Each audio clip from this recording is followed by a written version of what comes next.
The reality is that you're not going to win as many times as you lose, most likely. It just sucked. Like the kids came off, they went on before knowing they could hit, and they came off knowing they didn't live up to what they wanted. And they came off really disappointed. The reality of this sport is if you are not competing skills that you have mastered, you are going to be at a competitive disadvantage. Just know that there are people who've been there. And just because you may be there right now doesn't mean that you have to be there forever.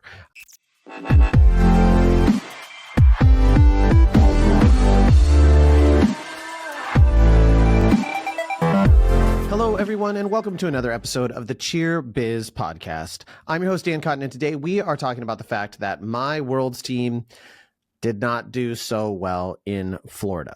Now, before we get into the episode, please head on over to Cheer Gym Owners on Facebook and All-Star Cheer Coaches and Owners, and make sure you have joined those groups. We have all sorts of amazing discussions going on in there, and you are not going to want to miss them. And get registered for our conference June 20th through the 22nd or 23rd in Dallas, Texas. This is 2025. You're not going to want to miss this event. It's going to be absolutely amazing, and I want to see you there.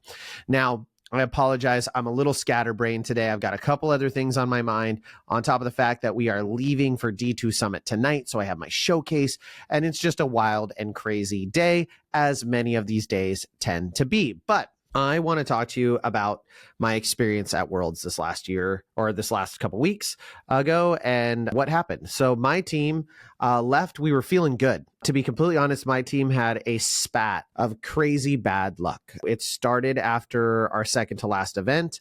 One of our best athletes, one of our best tumblers, went to Trinity Valley tryouts and she fractured her ankle. So she was out for a significant period of time. She actually was able to return in time to compete with us at Worlds, but she wasn't at full strength. She couldn't double or do her normal skills. So she was out. We had another athlete who had a injury quite literally 3 days before we left. We were at practice on Thursday and a basket cradle went a little bit awry. She ended up catching the back of the flyer's head to her cheekbone, which fractured her orbital bone and caused air buildup in her sinuses. So she couldn't fly, couldn't compete. And so on Friday, leaving for Worlds on Tuesday, we had to replace one of our back spots with an alternate. And the alternate stepped in and she was hitting the stunts that we needed her to hit and actually did a great job. And we had our showcase and we hit all of our stunts. We had a couple little tumbling issues, but overall had a really good showcase.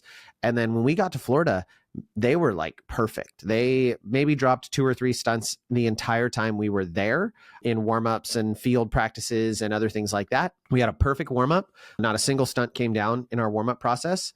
And then we competed and it didn't go great. Our back handspring up, which was our flex of like, hey, we have a boy, an 18-year-old boy who's doing a true back handspring up to the top as a co-ed. He kind of slipped and it went weird and she kind of twisted. And when she got caught upside down. So we not only got a bobble, because I don't think they realized it was supposed to go to a stunt. I think they thought it was a transition. So we got a 0.2 bobble and we got a 0.4 legality because she landed inverted. So that cost us 6 points. And then we had another stunt fall. And then we had a touchdown right at the beginning of the routine. It just sucked. Like the kids came off, they went on before knowing they could hit, and they came off knowing they didn't live up to what they wanted. And they came off really disappointed.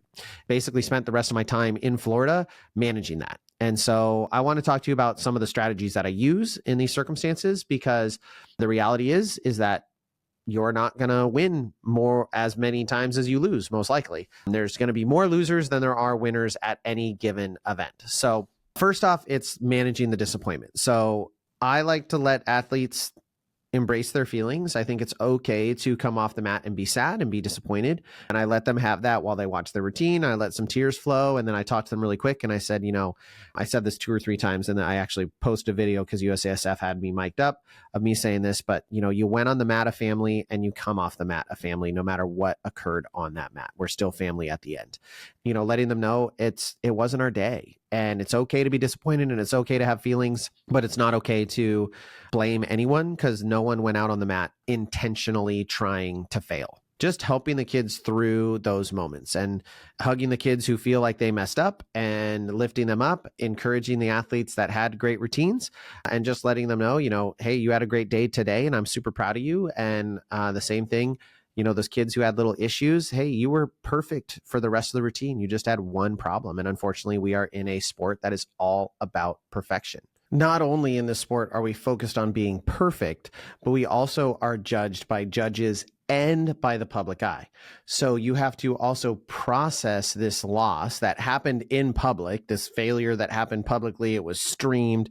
And you have to handle those emotions in public. Like you have to go out and be in front of the arena while you're not feeling good and go through that kind of trial and tribulation out in public. So it is definitely a challenge. And I think for me, I always try to let the kids process in their own way and find the right way for them to get through it, whether that be they need to talk to their parents or they need to have a little bit of alone time.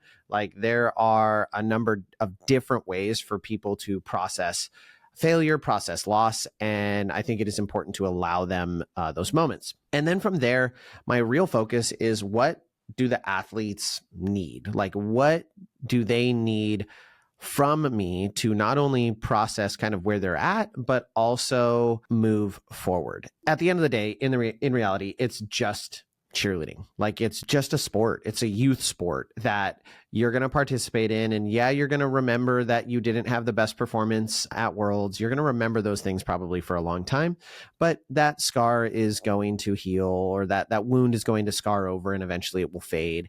And it won't really last that long because in the grand scheme of the world, it is not that big of a deal. Now, it's hard to get a teenager to understand that. And it's even hard for an adult. Like I was essentially in mourning for the rest of the day where, I just felt not great. I felt sad. I felt disappointed, and it was hard to be excited about things.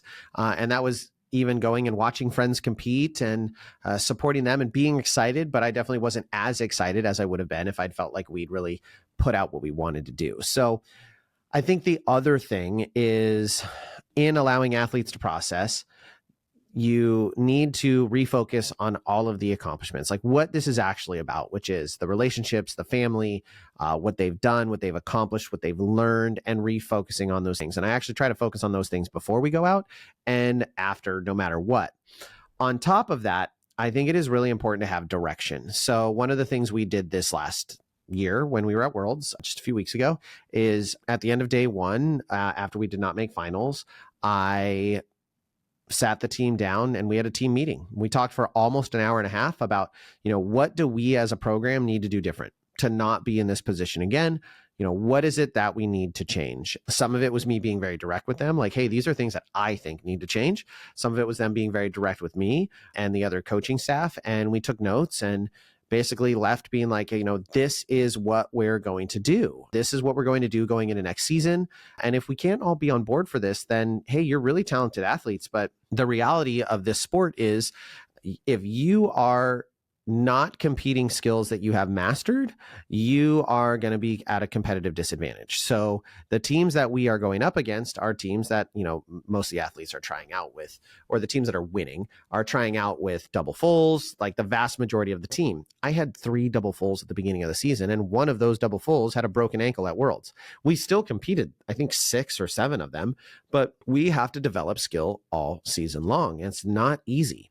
So you have to do that in order to progress. The truth of the matter is, if we wanted to be really competitive, we would probably be competing at level 5 because our athletes have most of those skills more mastered, especially in tumbling, and we could be a little bit more successful. But we want to push to be a Worlds team. And in order to do that, we have to work harder. We have to work longer. We have to train more. We have to push out of our comfort zone more. And so having that conversation, I think, was really good for our athletes, really made a big difference because we set the tone for what happens next. And I actually did this a few years ago with my level 4 team when we didn't make finals for the first time. I believe it was the first time that we hadn't made finals. And we had talked a lot about a concept called leaving the jersey in a better place. So we left, on finals day went and had practice, and we practiced like stunts for the next season and things like that with the goal of leaving the jersey, the team, the family in a better place than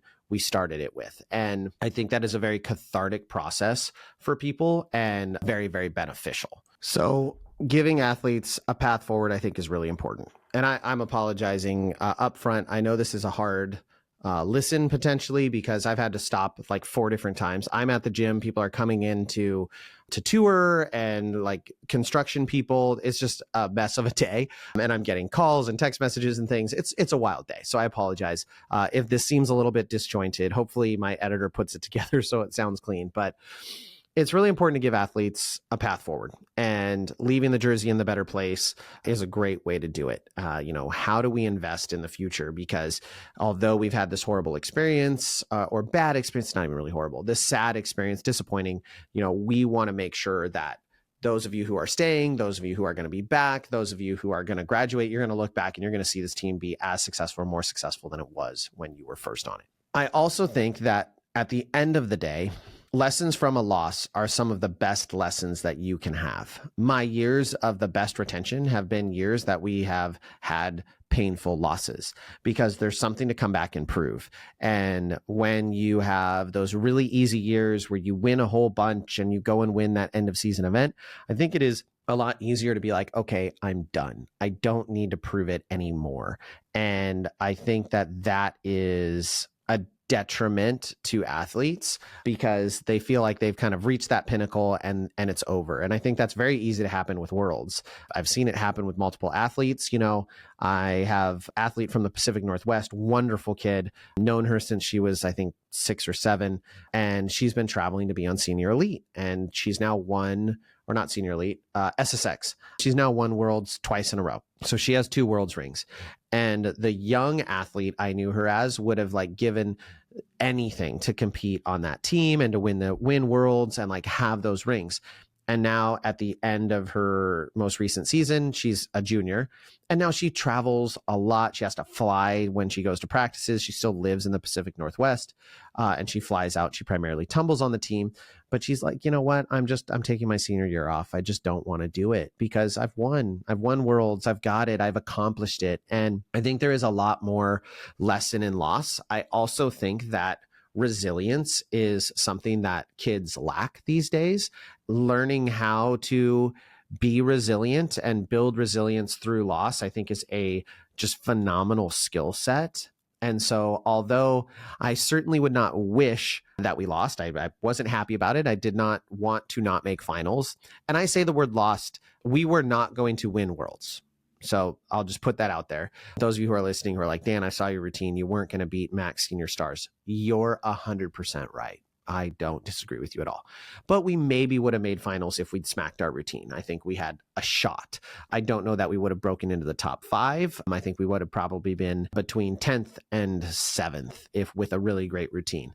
That just is kind of the reality of where we were at. But not making it to finals, not hitting the routine we wanted to hit, that was the loss. And so I think you learn a lot more from those painful losses than you do from the quick and easy wins. And not to say that anyone won Worlds easily. I feel I'm very distracted at the moment, so I do not feel like I am being as articulate as I typically like to be. So I apologize for that. But I have to keep going and I have to keep recording because I'm headed to Florida and I've got to get at least 3 episodes recorded today, or I won't be able to stay on tempo. So yeah, it was disappointing. I know many of you listening have probably been in that position and it sucks. It's hard. It's hard as a coach because you have to manage your disappointment while also being supportive of your athletes and helping them recover when all the while you maybe just want to sit in a corner and cry a little bit. And that's certainly not going to be helpful. So just know that there are people who've been there. And just because you may be there right now doesn't mean that you have to be there forever. You can make changes. You can come back and win. And everyone loves a redemption story. So although it's disappointing to be in those moments, and quite honestly, I really hope I don't have that moment this weekend. I'm going with my level 4 team and, we're going to do our darndest to try and win senior medium 4. Like we're going to try. And we're going to go up against my friend who coaches Black Smoke, and they have won Summit numerous times in our division. They beat us last year, and we're going to have to fight hard for it. And I'm just hoping that we can come off with 2 amazing routines and be really, really proud of what we did. And hopefully that works out and the judges reward us and we maybe come home with a win. But at the end of the day, if we don't, if my level 4 team doesn't win, those kids are going to view it as a loss. Even if they hit 2 zeros, they are going to feel like they lost. I know that because we've gotten second a number of times, and that is how they typically talk about it. So you have to be prepared for those eventualities and to help your athletes process through what may be a hard time, because it's cheerleading and this sport is really tough and it's a sport that demands perfection, and we focus on hitting 0 more than anything else, even though hitting 0 doesn't mean you're going to win. So as was exemplified at Worlds, there were teams that placed podiumed with major building falls over teams that hit 0. So you just don't really know what's going to happen, and you need to be prepared for it and help your athletes through it. Anyways, those are my thoughts. I appreciate you listening to this potentially horrible episode. Thank you very much. I'm going to record another one that will hopefully be much better. So with that, we will catch you on the next episode.